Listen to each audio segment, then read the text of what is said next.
Hello, hello, hello. Welcome to Wellness by Design. If you ever wondered what your skin had to do with your health, you're going to love to tune in today with my guest. I'm Jane Hogan. I'm the wellness engineer and natural pain relief expert, and I blend science and spirituality together to help people release pain naturally.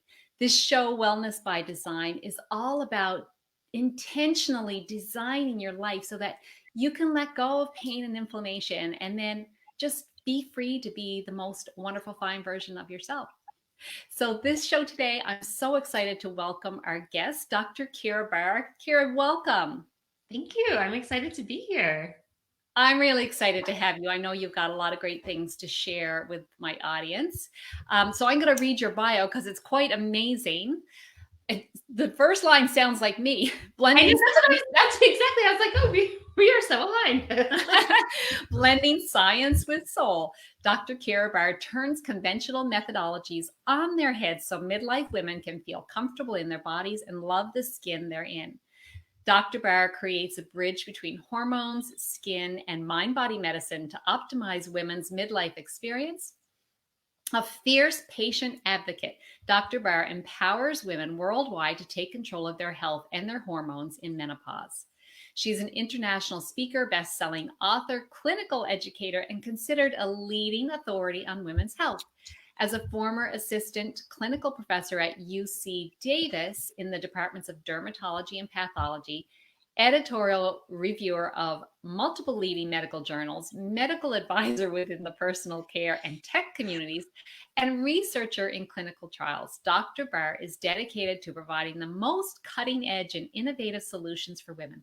Her work has been featured in Mind Body Green, Better Homes and Gardens, Reader's Digest, Glamour, Self, Oprah Magazine, and more. So you may have heard of Keira before, Dr. Keira.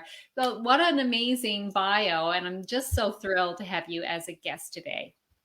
Well, thank you. I know. Listening, hearing about yourself, it's always so awkward. I'm like, all right, enough already. Enough already. We're good. Yeah, I know, but you know what? There's so much great stuff there, and it This helps means people. I'm older. Mm. I've been around for a while. Well, you've done some amazing things and have so much to offer our audience. And anyone who's watching or either live or on the replay, feel free to add comments or ask questions. We'll do our best to answer them. And anyway, so Dr. Keira, I always ask my guests because so many of us in this wellness space, especially the natural wellness space, have come to it through our own experience. So what's your background? What brought you to the what you're doing today? Yeah, well, my background is that I'm a dermatologist, and when I was in academic practice, the focus of my career was skin cancer and melanoma. I did a melanoma fellowship, and just because of choices I made as a child, and had been made fun of for my skin as a kid, and I worshiped the sun as a young person. Well, fast forward, and I'm having all these growing and changing spots on my skin, and one of them I found was really atypical. I've been having biopsies over the course of a decade, lots of atypical lesions, and this one particular spot was really atypical, and I had to diagnose it as melanoma, which is like a Oh wow. dermatologist's worst nightmare, right? But thankfully, Ironic. I did. Isn't it ironic? And so that was kind of the tip of the iceberg. It was the beginning of, during that same time frame, I was having migraine headaches and bloating and menstrual irregularities and just not sleeping well, and I just didn't put the pieces together. I did not connect the dots. And it really was the beginning of my health falling apart and realizing, retrospectively, the impact that stress had on my life, both emotional stress. I was running ultra marathons at the time, the physical stress. And it really led me down a path of trying to get help. But my traditional medicine colleagues just were giving me pills and other things that they just weren't working for me. They were just making me feel more sick. So it really led me Right. to functional medicine, integrative medicine, and understanding again that significant impact that stress has on our body, on our hormones, on our skin. Our skin is, this beautiful reflection of our internal health. And So mine true. was telling me, girlfriend, like, you're not doing so good. And so I thought, as a physician, if I didn't know how to care for myself, how is the average woman supposed to be able to navigate this journey? Yeah. And Wow. so it really, especially with hormones and stress, and really helping women um, understand that dynamic and how to feel more comfortable in our skin and thrive, especially, the focus of my work now is with midlife women, menopausal women, and a time when there's a lot of transition. There is a lot of different stressors, and so really being able to help women navigate that in a way that is not hard. It doesn't have to be hard. Right. Oh, Dr. Kira, that's so beautiful because you could have carried on doing the work that you were doing, Yeah. and you had this physical condition, which, like, I feel like these come along as gifts in our lives Yeah. to help us see the truth. And that did help you see the truth that there's so much more. Like, skin is not just on us, right? It's and not only just affected by what happens outside, there's a whole lot going on inside, and it's just reflected in our skin. So Absolutely. what a beautiful journey to take you to where you are now, and how you can help so many people. Yeah. Andrea's on watching. She said, "What a fun topic." It is because, we are in our society, we're really concerned about our skin, right? It's what people see. When we're not happy in the skin we're in, we don't feel good. So, what you decide to specialize with menopausal women because you said there's a lot of changes going on. So, what specific changes do you see get reflected in the skin? Yeah. So many. So I think that that is such an important point. The beauty industry is a $500 billion plus industry, and it really markets to us, telling us that we need to cover up, camouflage, that there's something to be fixed. And my message that I really want to share is your skin is constantly sending you messages all the Yes. time. And that's why, my you can actually see my book in the background. Like, that's why I named it The Skin Whisperer. The goal is to hear these messages when they're just a whisper rather than when they're shouting. And that was the case for me. My skin was shouting, I didn't hear it. And so as we mature, certainly we think about our sex hormones diminishing, our estrogen and our progesterone, Yeah. but also our thyroid. And there's changes in, how we manage, our body manages blood sugar. So there's dysregulation of your glucose levels, and insulin, which is a hormone as well, and cortisol, which is our stress hormone. Yeah. And so it gets reflected on the skin in a host of ways, but especially with the sex hormones, estrogen plays a large role in our hair growth. That's why when we're pregnant, we have that, lush hair, because estrogen prolongs the growth phase. Your hair grows in three phases: a resting phase, a growing phase, and a falling out phase. And estrogen plays a significant role in that, prolonging that growth phase. Well, as estrogen goes down in menopause, you don't have that influence. Women may notice that their hair is thinner than it has been in the past, that it's maybe shedding a little bit more. And there's other factors that play a role too. Thyroid health. We know so many women struggle with a thyroid that isn't functioning as well. And again, it's not, everything is interconnected. That has a lot to do with how is our gut health? Are there latent infections? So many other factors. But if women are noticing that their eyebrows are thinner than they used to be, especially the lateral third of those eyebrows, those are clues that your thyroid could be not functioning as optimally. Women may also notice that they're growing a beard, but they feel like they're going bald. They're like, WTF, what's going on? Like, I'm losing hair on my head, Looking I'm down. losing hair on my face. And again, that's what happens as hormones are shifting. Right. It's a relative imbalance, and that's where progesterone plays a significant role. So progesterone and your androgens, your testosterone, have a strong interconnection. Mm. Progesterone is one of the first hormones that decreases as we are maturing. Starting in our mid to late 30s, progesterone really starts to take a dive in comparison to estrogen and the androgens, which start to decrease a little bit um, at a slower rate. And so this is important because testosterone plays a significant role on hair growth. So testosterone gets converted to a more potent form, dihydrotestosterone, by an enzyme called 5 alpha reductase. Well, progesterone plays a role in blocking that enzyme. So it blocks the conversion from testosterone to its more potent form. That's key because on your scalp, that more potent form, we're going to call it DHT because it's a mouthful. On your scalp, it can cause those follicles to shrink, what we call follicular miniaturization. So, what that looks like is the hair becomes thinner, more fine. Looks less dense. You might see a widening of your part. On the face, it has the exact opposite effect. That DHT stimulates those hair follicles to grow. So chinny chin hairs and less hair on your scalp. So this is like, these are the changes that are happening Yeah. Yeah. as we are maturing. It's really interesting, really complex, but your skin is like this beautiful roadmap to tell you what's happening in your body. So most people look at their skin and they're like, oh, I need to cover it up. There's something wrong. There's this blemish. I'm like, no, use that. Like, I'll even share it. I got this mark on my forehead and I haven't had a breakout in like 10 years. So this is like a Hello. It's saying healing, hello. but it's not acne. It's a herpetic outbreak. So Okay. herpes simplex virus is a virus that lives in the nerve root. Um, the vast majority of the population has been exposed to HSV1, and one of the triggers is stress. Yes. And so we just traveled to the East Coast to see my family.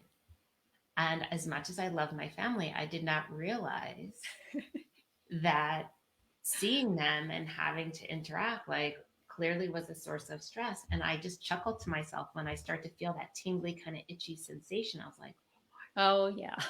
here we go. My skin is talking to me like you are Yeah. stressed more than you realize. So use your skin to your advantage. Right. So it's sending us signals. We know this is going on. Roxanne says, I'm hanging on your every word. And Lorna says, I can identify with this for sure. Me too. Like, I feel like you're talking to me. It's like, yeah, thinning hair, thinning eyebrows, chin hairs, age spots. You didn't mention that, but I know that's part of it too. So all of these things, we know that they're happening. We're not happy about them happening. What can we do for ourselves, right, to counteract these? Well, I don't know if counteract is the right word. Move gracefully with these changes that are going on in our body, which are natural changes, right? Absolutely. And I think that's so important. And I love that you kind of shifted that with aging gracefully because, we're marketed to that we should anti-age. And I don't know about you, Right. but like I'm not Benjamin Button. I am not aging in reverse. And I saw someone had actually coined the term of like we're saging, right? As we're getting older, we are, becoming more wise and we can embrace the changes that are happening. But it doesn't mean that aren't things that we can't do to slow down the hands of time. In fact, we actually can halt them. And a lot of that has to do with, a lot of the work that you do as well, kind of looking at our lifestyle, looking at how we're nourishing our bodies with food, with sleep, with the thoughts, with the people that we spend time with, the things that are potentially causing stress in our lives. Like those are that. And when you talk about age spots in particular, we know that 90% of the visible signs of aging on our skin are due to sun exposure. So that is something that, we easily can protect ourselves from. We need the sun. It feels really good, but I'm looking out the window, like I'm sitting right in front of my window. And even though we're in a pandemic, we are spending more time indoors. UV light is, it's broken down into UVA, UVB, UVC, and visible light. We don't have to worry so much about UVC because it really doesn't reach the Earth's surface. But UVB are those burning rays, and they're shorter in wavelength and they fluctuate throughout the day. And that's when you wear a sunscreen that says SPF, it's really a measure of protection against those UVB rays.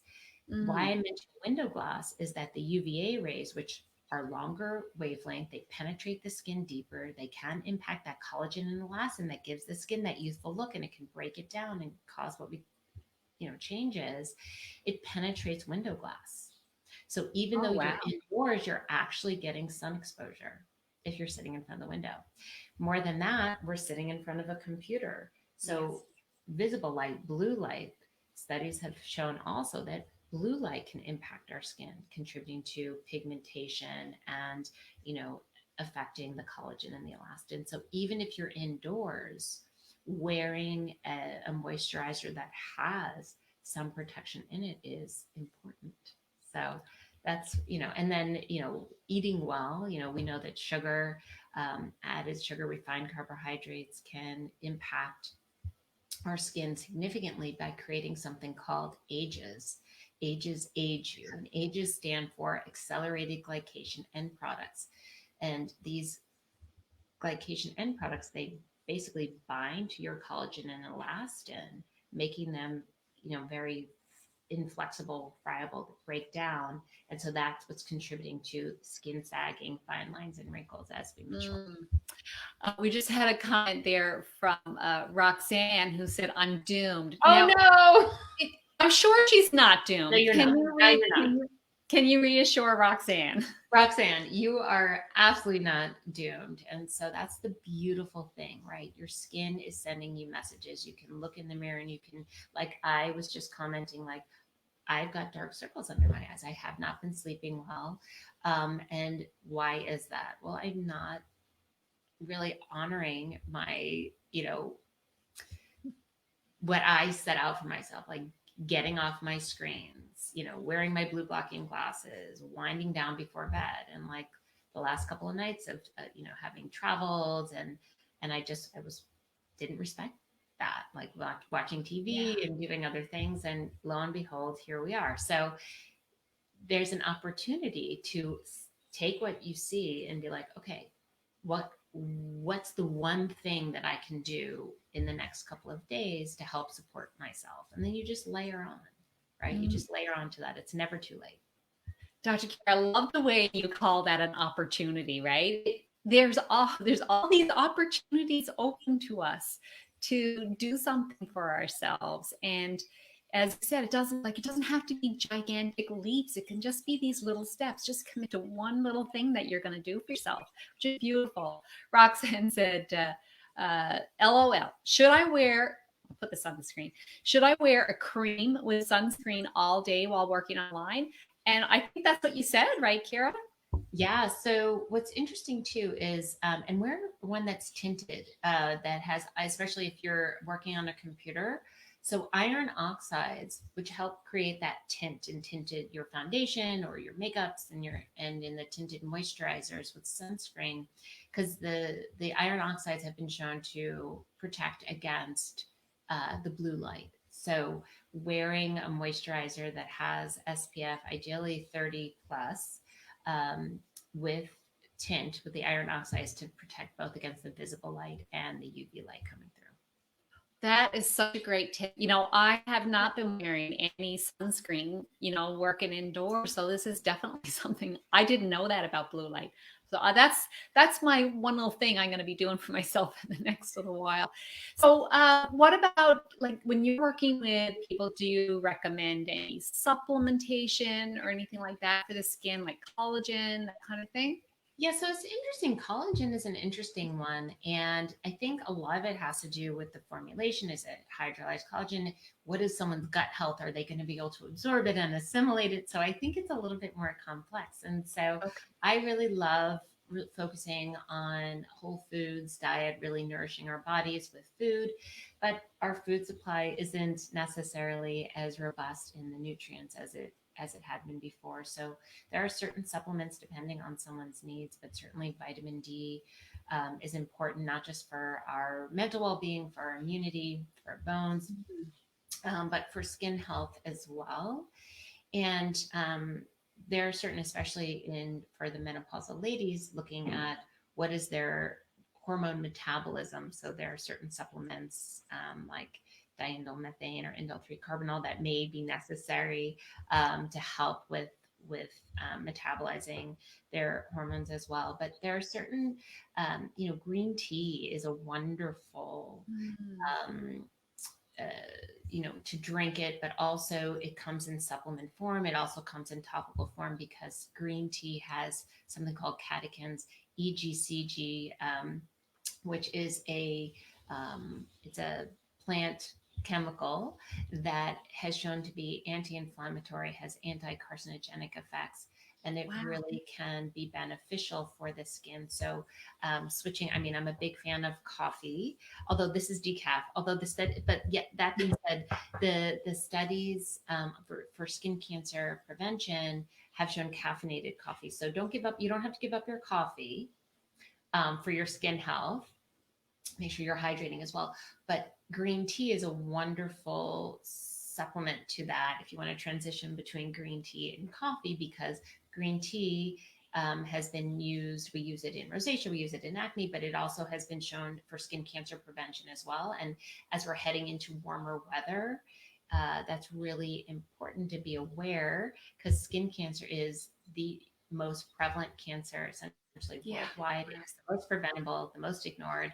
So drink your How, coffee and green tea. okay. So how much green tea would someone need to drink in a day? Is it like 1 cup a day is good or 5 cups a day? Yeah, so that's the hard thing. Like with coffee, it was like between 4 and 6 cups. With green tea, it's probably it's hard. Depends on how much. It really depends. But a couple of several cups, several Several cups. cups. Okay. And it's really, consistency over time. It's not just like drink it once, Right. but it's kind of getting into the habit of drinking it. I wasn't aware that it's available for in topical form. That's really interesting. Yeah, Okay, so so at the pharmacy, sorry, compounded pharmacies, we can make formulations with oh, green tea extract. Yeah. okay. I don't know if it's available where I live, but I'm gonna definitely look for it. Um, so you've given us some great tips. So self-care is really important.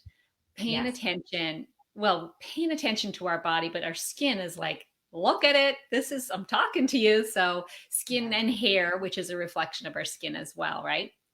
So you've given absolutely. us some really great tips. Is there anything else you wanted to share that we haven't covered yet that you really want to make sure the audience is aware of? Yeah, I think the biggest thing is, self care is so important. What I have found is the stress skin connection is Yes. so significant. And so that is some of the favorite work that I do. And I feel like I'm moving more in that direction of really helping teach the mind body skills that can Love help that. us feel more relaxed and calm in our body, because that stress hormone cortisol wreaks havoc on your skin. It stimulates those oil glands. So it's not in your head that when you're stressed you're breaking out more. Yeah. Cortisol will directly stimulate those oil glands to produce more oil, which is one of the significant contributing factors to acne production. Cortisol also breaks down the collagen elastin. So if you're, worried about aging well or anti-aging, stress is going to be the thing that's going to age you faster than anything else. So, not everyone can sit and just breathe and meditate. So having other tools in your toolbox, movement, certain journaling exercises, guided visualization, and I teach all of those things. And I think we underestimate the power that managing our mind can have on our skin and our overall health and well-being. Oh my goodness, you are speaking my language because I think I've come to believe that stress is really the start of everything. I know pain, physical pain, it's stress, and physical manifestation of not working properly. Our body not working properly is a result of stress. I think that is connected with everything. Yeah. So important, and I see it with reducing pain as well. Any of these stress reduction techniques, and it's also like changing our feeling is so important, right? It's not Mhm. just the stress, but how do we feel about it? So that's Absolutely. really beautiful. I love that. Okay, we're getting close to running out of time, and I want to make sure we got time afterwards to tell people where to find you. But this is always my last question. What's one action someone could take today to improve their health? So I love this that it's not just about, yeah, let's learn, let's take action as well, inspired action. So what would you suggest, Dr. Keira? I know. Well, you reminded me what I had shared, and I think the overall thing is taking notice of really paying attention to what's showing up on your skin as a clue to what's showing up in your life. How we see ourselves is how we treat ourselves, and how we invite other people to treat us. And so, if you are looking in the mirror and you're beating yourself up, you know, that is going to reflect, it's going to be the compass from which you navigate every decision you make, the food you eat, the people you spend time with, and all of that. So I think just taking notice. And one of the biggest things we started off this conversation about how I got into this with skin cancer. And so with Melanoma Monday is coming up in a couple of weeks, beginning of May. So I always say, party in your birthday suit. My call to action is always to get naked. You can always have fun with it, but check yourself head to toe, between the fingers, bottom of the feet, looking at this birthday suit for any uninvited guests, any spots that are growing, changing, bleeding. And if you have any question, and you're doing it every single month so you can see an evolution if something is growing or changing, any doubt, any question, get it checked out by a board certified dermatologist. Beautiful. So every month on your birth date, check your birthday suit. Yep, exactly. That is such great advice. Okay, I know you've got a gift to give the audience, and that is your comprehensive guide to nourish your skin and body with food that will help you get a sustainable and radiant glow from the inside out. So where can people find out? I'll share the links anyway. Okay. Yeah. So I was just on going your to say, website. my website, drkeirabarr.com. I think I also have a link to it on Instagram at Dr. Keira Barr in my bio. So yeah. I will share all those links because I know that people are going to want that guide, because don't we all want to look better and glowing in our skin? So thank you so much for that. Thank you so much for being our guest today and really giving people these tangible things that they can do to help us feel better in our skin and help us look better in our skin as well. I love it. Oh, Roxanne said, oh, thank God. I think with something you'd said earlier. So yeah, I know it's really been helpful for people, Keira, the women in my audience. So thank you so much for sharing your time with us today. It's my pleasure. It's my pleasure. Thank you so much. And thank you to all the people in the audience as well. Oh, Lorna says, this was wonderful. Thank you so much. But thank you to you, whether you're watching live or whether you're watching on the replay. I invite you to keep asking questions and we will answer them. Share this around with any other women that you know who are of this age and need to hear this information. Oh, Roxanne says, I love this. Thanks, Jane and Keira. Thank you so much, everyone. Take care. Bye. Bye.